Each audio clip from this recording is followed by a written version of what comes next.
राहुरी तालुक्यातील चिंचोली येथील चिंचोली कोल्हार खुर्द पिण्याच्या पाणी योजनेच्या साठवण तलावात बुडालेल्या पाटीलवाडी येथील एका तरुणाचा मृतदेह आज सकाळी रेस्क्यू ऑपरेशन करून बाहेर काढला गेला. या दुर्दैवी घटनेमुळे चिंचोली, पाटीलवाडी आणि कोल्हार खुर्द परिसरात हळहळ व्यक्त केली गेली आहे.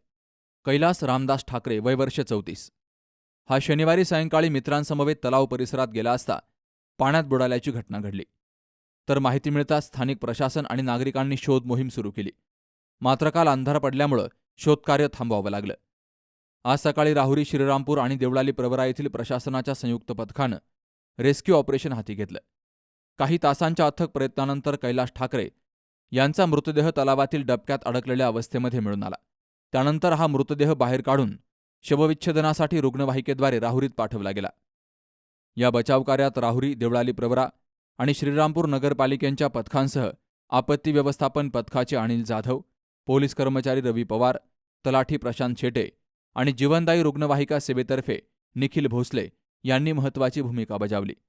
या घटनेमुळे परिसरात शोककळा पसरली असून कैलास ठाकरे यांच्या निधनाबद्दल हळहळ व्यक्त केली गेली आहे.